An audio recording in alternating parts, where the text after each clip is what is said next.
Shabbat Shalom, hoje aqui na nossa PIX, no Friburgo, nesse Shabbat, vamos fazer agora a leitura, esse Shabbat aqui de hoje, da Parashá Re'eh, a Parashá Re'eh quer dizer veja, estamos na Parashá de número 47, Parashá de número 47, é a quarta do livro de Devarim. Durante a semana, desde o domingo até aqui, viemos fazendo a leitura todos os dias, estudando ela, e cada dia uma liá. Hoje, nesse Shabbat maravilhoso, vamos estudar a sétima liá, fazer a leitura da sétima liá, e, porém, vamos aqui fazer um adendo também de cada partezinha daquilo que foi na semana. Então, vamos lá, a gente fazer a leitura. Essa parashá, a sétima liá, tá, gente? A gente vai passar sempre alguma coisa que foi lido na semana, passar alguma coisa. Então vamos lá. Aqui diz assim, a consagração de animais primogênitos. Como sabes, darás todo macho primogênito que nascer de teu gado ou de teu rebanho, ao sacerdote quando fizeres. Tu consagrarás oralmente a Deus teu Deus. Não trabalharás o campo com o primogênito de teu boi, de teu outro bovino, nem com o primogênito do teu rebanho, não tosquearás o primogênito do teu rebanho ou do teu gado. Dirigindo-se aos sacerdotes como indivíduos, Moisés prosseguiu: tudo comerás diante de Deus, teu Deus, isto é, dentro do lugar da cidade que Deus escolhera como local do seu templo. Tu, tua mulher, teus filhos, o resto de tua casa, podereis comê-los assim. Seu sangue e gorduras foram ofertados sobre o altar. O ideal é que comas os primogênitos nascidos em cada ano, desde o seu primeiro ano de vida. Porém, se não fizeres sacrifício, não será inválido. Por isso, poderás sacrificar e comer sua carne mais tarde. A carne do primogênito pode ser comida no mesmo dia em que ele é ofertado, na noite seguinte ou no dia seguinte. Se o animal primogênito houver defeito, sendo ele coxo, cego, possuidor de qualquer outro mal defeito, permanentemente, que seja visível em seu exterior, não sacrificarás a Deus, teu Deus. A carne do animal primogênito defeituoso não está sujeita às exigências de pureza ritual impostas em gestão de carne sacrificial. Poderás comê-la em qualquer uma das tuas cidades, o indivíduo ritualmente puro juntos. Do mesmo modo, ambos podem comer das espécies animais que não são ofertadas como sacrifícios, tais como gazela, veado, mesmo que a carne desse animal se torne por isso ritualmente pura. Por outro lado, as exigências de pureza ritual impostas em gestão do segundo dízimo continuarão vigorando se ele for invalidado e não puder ser usado para o propósito original. Portanto, caso ele se torne ritualmente puro, não podereis comê-lo. Porém, embora seja assim permitido comer carne cujo consumo em outras circunstâncias era restrito, porque ela se destinava ao altar, não suponhas que seu sangue, o qual também era proibido, se torna agora igualmente permitido. Não consumirás seu sangue, derramá-lo-ás sobre o solo, quando abateres o animal como água.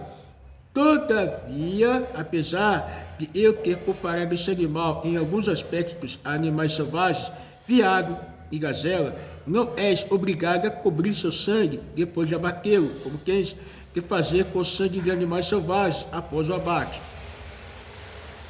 Nesse aspecto, o sangue desse animal, que em outras circunstâncias seria consagrado, é como água, diferenciando-se do sangue da gazela e do veado.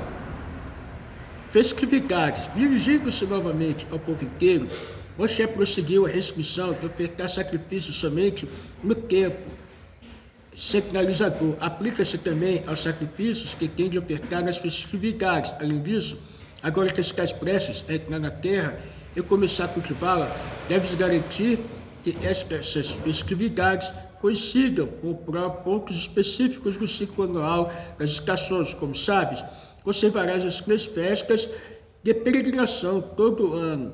Guarda o tempo da ocorrência do mês de Nissan, assegurando-se que os grãos estão maduros quando Nissan chegar, para que possa ficar o homem de cevada da nossa safra no segundo dia de Pêssah, conforme prescrito.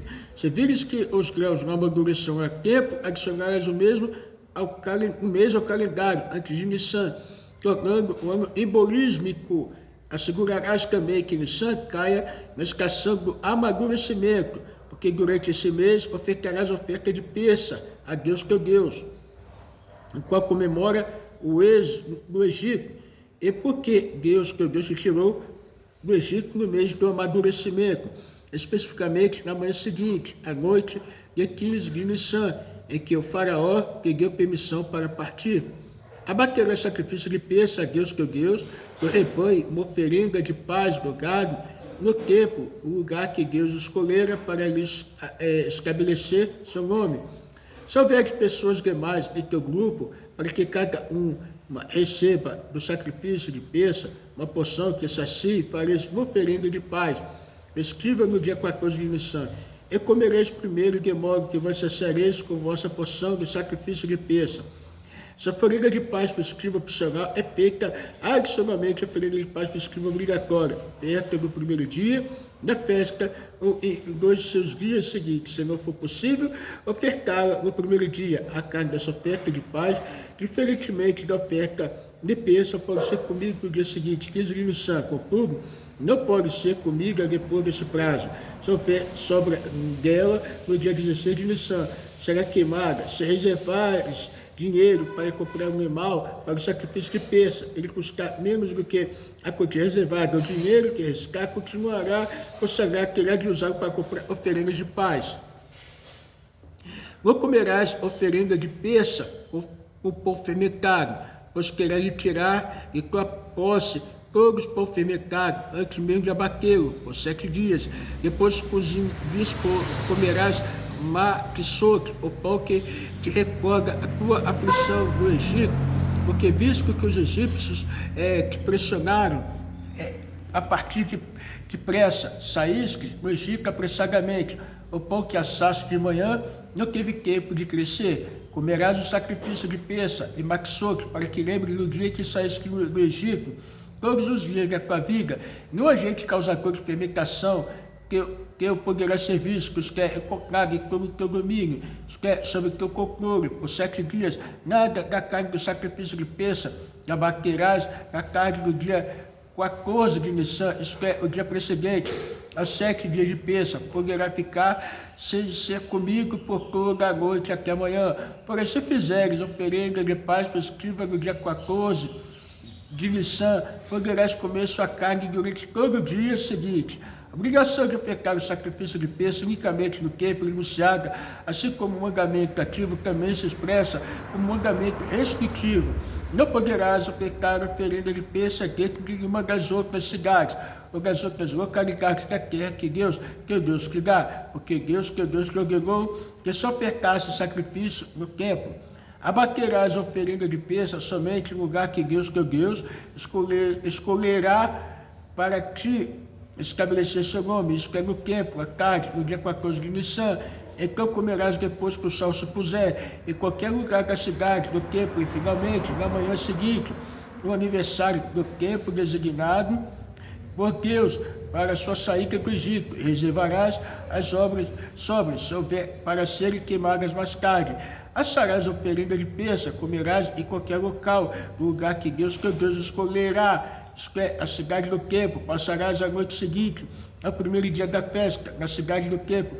Poderás partir e ir para casa apenas na manhã seguinte, isto é, dia 16 de Nissan. O único pão que poderás comer nos 6 dias seguintes são maquisot. Não comerás pão fermentado. Se quiseres comer maquisot, feitas com grãos da nova safra do ano, só poderás fazê-lo depois da oferenda de homem de cevada no segundo dia de Pêssah. Assim poderás comer maquisot, feitas com grãos da nova safra, apenas 6 dias dos 7 dias da festa. No 7º dia, Pêssah, haverá retenção de atividade em honra a Deus, teu Deus. Não farás muito trabalho nesse dia, ao contrário, farás juntos e tranquilamente fareis as últimas refeições festivas. Contarás 7 semanas para ti, começarás a contar estas 7 semanas desde o dia 16 de Nissan, e a primeira vez que a foice pode ser aplicada à plantação dos cereais em pé para cefar. O primeiro cereal que pode ser cortado da nova safra do ano é o homem, da cevada. E ofertado nesse dia no tempo, depois que ele for ofertado, poderás começar a ceifar com as plantações particulares. Ao fim dessas 7 semanas, observarás a festa de Shavuot, a Deus. Teu Deus, tu celebrarás ofertando oferta de paz, festividades adicionais, recebendo convidados para comê-las. Contigo isso também se aplica às outras 2 festas de peregrinação. A extensão da tua generosidade será conforme a abundância com que Deus, teu Deus, que tiver abençoado. Agregar-te-ás diante de Deus, teu Deus, tu, tua mulher, mais as 4 categorias de membros de tua casa, teu filho, tua filha, teu servo, tua serva, com a condição de que também provejas 4 tipos de pessoas, dos quais Deus, teu Deus, que pede que cuides de maneira especial o levita de tua cidade, o converso, o órfão, a viúva, que estão em teu meio. Deus promete que se alegrares os 4 dele, ele alegrará os teus 4. Todos vós vos regozijais, celebrando as festas e comendo essas oferendas de paz no seu lugar que Deus, teu Deus, escolherá para ali estabelecer seu nome, isto é, na cidade do templo. Lembrarás que foste escravo do Egito, e Deus te remiu somente para que guardes os decretos, os tratos, de cumpri-los corretamente, estudando as instruções da Torá para a sua execução apropriada, então os cumpras. Mafti, observarás para ti a festa de Sukkot por 7 dias, de 15 a 21 de Tishrei, quando costumas recolher a tua casa, os produtos de tua eira, de teu lagar, que ficaram fora todo o verão, a fim de guardá-lo durante o inverno chuvoso, conforme te foi prometido em relação a Shavuot. Alegrar-te-ás igualmente com a festa de Sukkot, tu, tua mulher, mais os 4 categorias de membros da tua casa, teu filho, tua filha, teu servo e tua serva, com a condição de que também proveja aos 4 tipos de pessoa, os quais Deus te pede que cuides de maneira especial: o levita, o converso, o órfão e a viúva, que são de tua cidade. Novamente, Deus promete que se alegrares os 4 dele, ele alegrará os teus 4. Celebrarás a festa em honra a Deus, teu Deus, por 7 dias completos, a começar da noite de 15 de Tishrei, no lugar que Deus escolher, isto é, no templo, porque Deus, teu Deus, te abençoará em todos os teus produtos, em toda a obra de tuas mãos.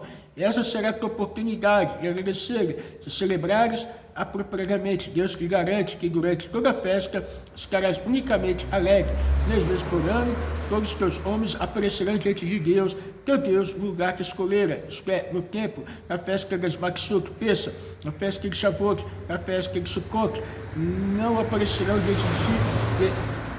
diante de Deus de mãos vazias. Todo homem levará consigo animais para ofertar como oferendas de elevação em cada festa. Além das oferendas de paz festivas obrigatórias, das oferendas de paz festivas adicionais. Cada homem levará dessas oferendas tanto quanto lhe permite seus recursos, conforme a bênção de Deus, teu Deus, que ele te houver dado, em forma de abundância material. Quanto mais rico for, mais oferendas de elevação levará. Quanto maior for o seu grupo de familiares e convidados, mais oferendas de paz ele levará. Então estamos aqui dentro dessa paraxá, fizemos a 7ª aliá, é com o Rumash Gabait, tá? Rumash Gabait, elucidados na obra do Rebbe de Lubavitch. Já vimos aqui alguns comentários excluindo aqui acerca das festas, como tinha que fazer as festas. Mas vamos recapitular aqui o começo dessa paraxá. Ela vem dizendo assim no começo. Vamos pegar aqui, gente. Lemos aqui nessa semana o começo dessa paraxá, que diz assim, né? Essa paraxá, veja, então no começo dela falamos do que? Para que o mal existe, foi o que falamos no começo dessa paraxá. Veja que põe diante de vós hoje a bênção e a maldição. Nesta paraxá encontra-se um dos conceitos mais conhecidos e fundamentais da Torá, quer dizer, o livre-arbítrio. A paraxá se inicia dizendo que Deus coloca perante cada um de nós a bênção e a maldição, e nos a liberdade total para escolher entre uma e outra. Surge aí uma pergunta: se tudo existe, inclusive o mal, recebe vitalidade de Deus, então por que motivo e com que objetivo Deus criou o mal? Ele não poderia fazer um mundo onde houvesse somente apenas o bem? Então vemos aqui, gente, que até o mal, na visão judaica, é diferente da visão das religiões que não adoram o Deus verdadeiro de Israel, das religiões inventadas pelo homem. Porque a Torá, ela relata que até o mal, ela recebe o quê? Uma energia, uma vitalidade de Hashem. E olha que o propósito aqui na face dessa terra, aqui é o propósito aqui nesse mundo. Então vamos entrar aqui. A questão se complica, pois sabemos que Deus é bondoso, a fonte de toda a bondade, Sendo assim, como é possível que dele saia algo que não é bom? A crueldade e a maldição? O Talmud afirma, diz Rabi Yehudá, diz Rav, que tudo que Deus criou no mundo, nada foi criado à toa, portanto tudo que existe tem um propósito, uma missão a cumprir, ambos determinados por Deus. Consequentemente, podemos entender que o mal também, uma criação divina, tem finalidade serventia. É preciso esclarecer, porém, que a finalidade é essa, para que ele serve. O Rebbe de Lubavitch explica que a razão da existência do mal é da oportunidade de escolha ao ser humano, de modo que ele possa decidir seu próprio caminho, deve estar ao seu alcance, optar, seja pelo bem, seja pelo mal. Em outras palavras, o mal existe para que haja livre-arbítrio. Contudo, esse argumento suscita uma nova pergunta: por que é importante para Deus que a pessoa seja livre para escolher? Acaso ele se incomodaria se todos servissem sem livre-arbítrio? O livre-arbítrio é essencial por vários motivos, dos quais mencionaremos os dois seguintes. Deus deseja que seus mandamentos sejam cumpridos não de forma mecânica e condicionada, e sim porque nós queremos estar próximo a Ele. Caso não houvesse livre-arbítrio, todos estariam servindo a Deus, porém, como autônomos, sem empolgação, e a vontade divina não se realizaria. A Torá apresenta as recompensas para que cumpra seus mandamentos, os castigos para que os transgride. Isso só é possível porque as pessoas têm livre-arbítrio. Se não tivesse, não haveria sentido em recompensá-las ou castigá-las por suas ações. Por essa razão, não há prêmio nem punição para os animais. Eles não escolhem o que fazer. O ser humano, por sua vez, é inteiramente responsável por seus atos, merecendo retribuição pelo bem que pratica e punição pelo mal. Então vemos aqui que Hashem não quer que o ser humano seja robô, que o ser humano seja fantoche. Nessa paraxá Re'eh, ele quer que o ser humano tenha a sua condição de escolha. O povo judeu, ele tem 613 mandamentos, para cumprir, e as nações têm 7 mitzvot benoa para cumprir. Então vemos aqui, nesta paraxá, ela vem falando sobre os falsos profetas também, vem falando sobre a idolatria. Nesta paraxá, ela vem falando dos falsos profetas, da idolatria, como lidar com aquela pessoa que é uma tentadora, vem falando da cidade idólatra, vem falando acerca da kashrut, sobre os animais que podem comer, os que não podem. Falamos nesta paraxá sobre os dízimos, sobre acerca de dar tzedakah, sobre os atos de caridade, a importância de dar caridade, falamos acerca do ano sabático, do ano sabático e dos escravos hebreus. E aqui falamos também da consagração dos animais primogênitos e chegamos nas festividades. Então Hashem colocou uma gama de 50 e poucas mitzvot nesta paraxá, para que o homem pudesse observar e cumpri-la. O povo judeu, na sua totalidade, acerca do Shabat, acerca das festividades, guardando, observando o Shabat completo. Ben-Noa não. Ben-Noa, ele não tem esse compromisso de guardar o Shabat completo, nem as festividades de forma completa.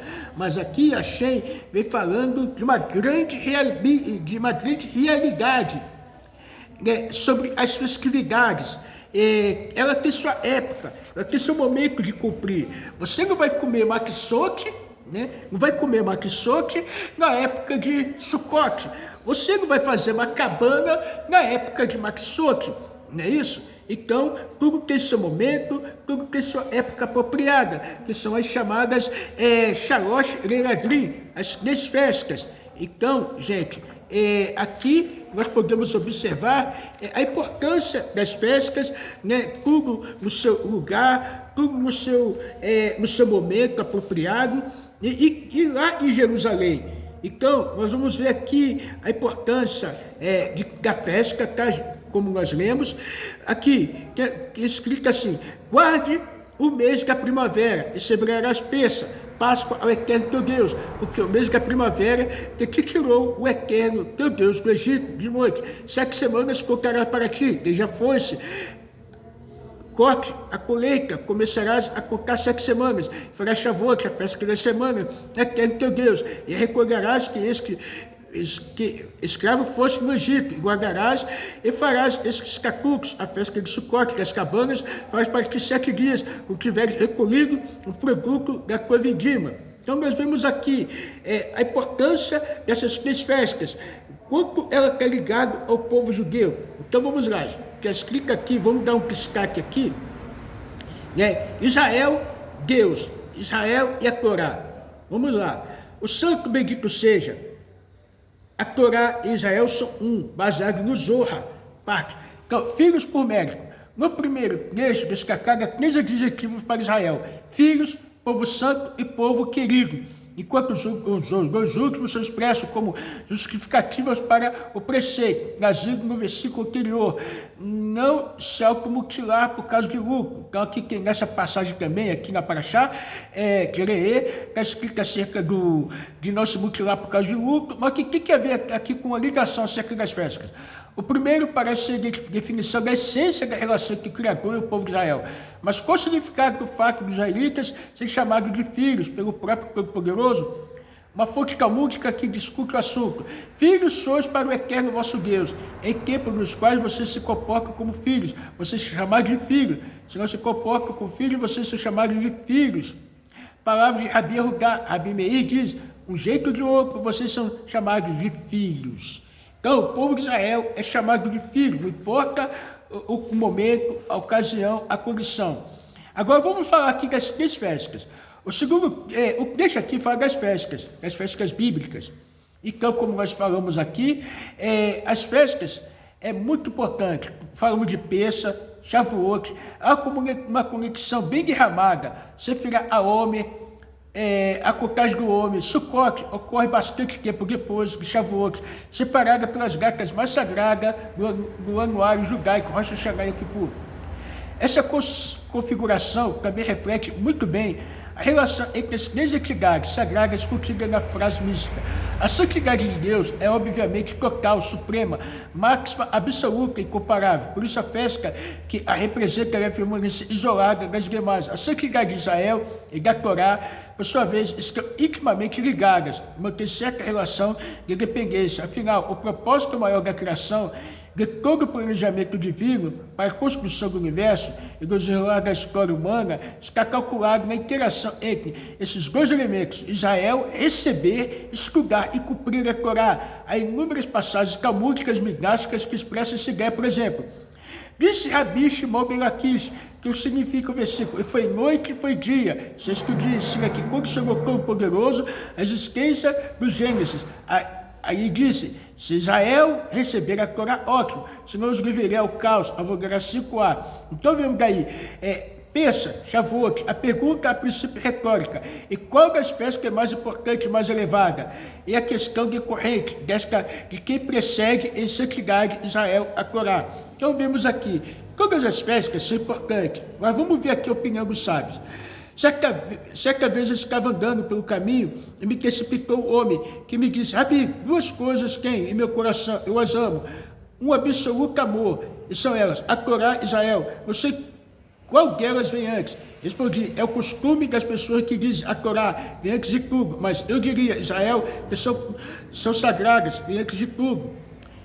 Tanag, Viliar, capítulo 14. Disse Rabi Shimon, Baiohai, está escrito, porque como o dia da árvore serão os dias do meu povo, Isaías 65, 22. E a árvore não é senão a Torá, como foi dito, é como a árvore da vida para os que elas se apegam, Provérbios 3, 18. Então, vemos aqui, e quem foi criado para quem? A Torá para Israel, ou Israel a Torá? Não foi a Torá para Israel, senão que a Torá foi criada para, em função de Israel, que ela existe desde a eternidade, e que Israel foi criado por mérito dela, muito mais ainda correta de Rabá. Então, vemos aqui que todas as festas, ela tem sua importância no seu dia, na sua data, na sua hora, na sua referência. Como nós falamos, né? Pessa marca o êxito do Egito, né? Shavuot marca a entrega da Torá. Pessa marca uma data, Sukkot marca uma data muito importante também. Todas as festas têm sua importância na sua data, no seu momento. E para nós, Ben Noa, o Ben Noa, ele pode honrar as festas e fazer lembrança também.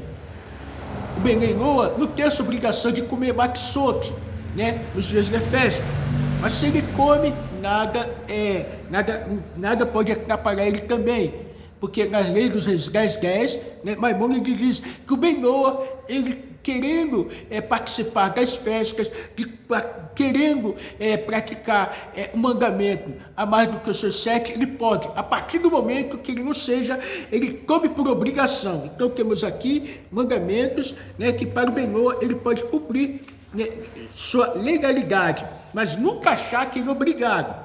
Então vamos lá. Então o que diz aqui nesta leitura da Parashá, aqui acerca das festas? Vamos entrar aqui na festa de Pessa, tá? Para terminar essa Parashá, vamos entrar aqui na festa de Pessa.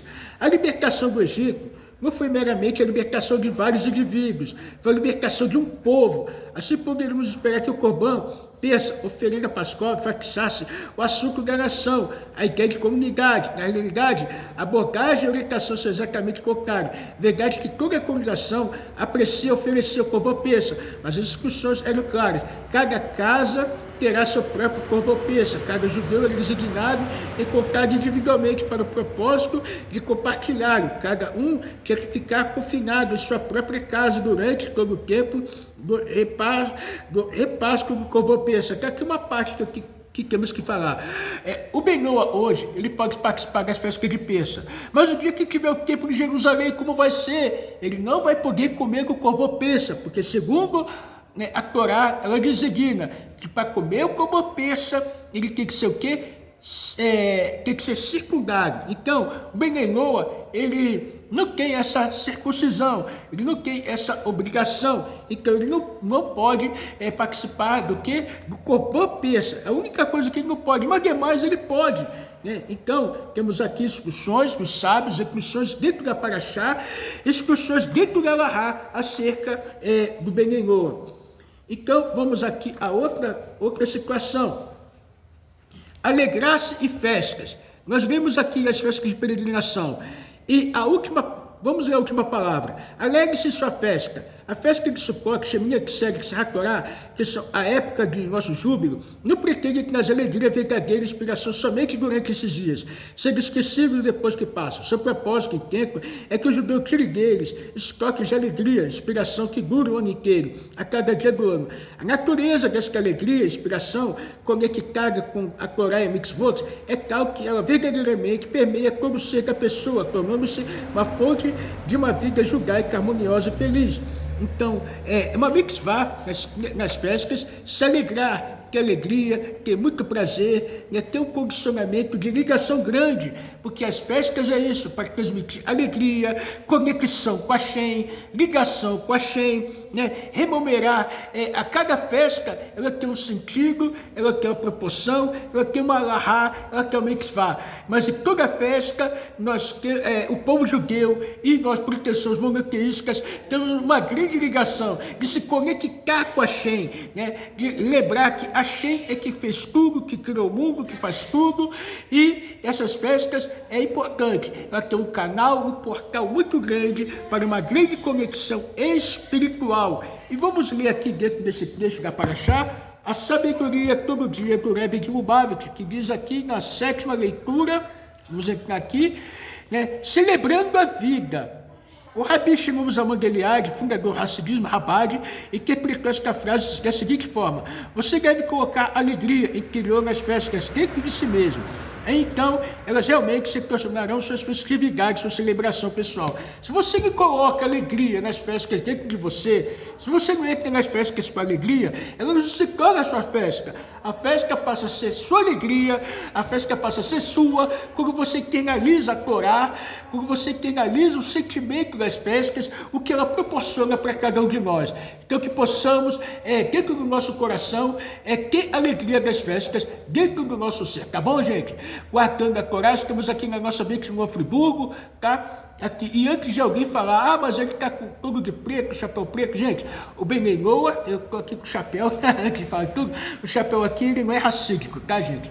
Então, a gente está aqui já preparando tudo para que vocês possam ter ideia e que estamos bem fundamentados na Torá, tá bom, gente? Né? Porque a Torá, ela é a árvore da vida, por exemplo, não se apega, não se apanha sobre a vitória. Então, alegria, gente, alegria em cada festa, cada Shabat, cada celebração. Hoje é Shabat, dia de alegria. Vamos entrar no mês de Elul daqui a pouco. E esse mês de Elul é o mês apropriado para reflexões e reparações na nossa vida. Tá bom, gente? Tudo de bom, que nesse Shabat possamos aqui na Beit Shimon Friburgo e durante esses dias desfrutar de momentos de alegria e de prazer. Então, esta é a Parashá. Vamos entrar agora com a Haftará, tá bom?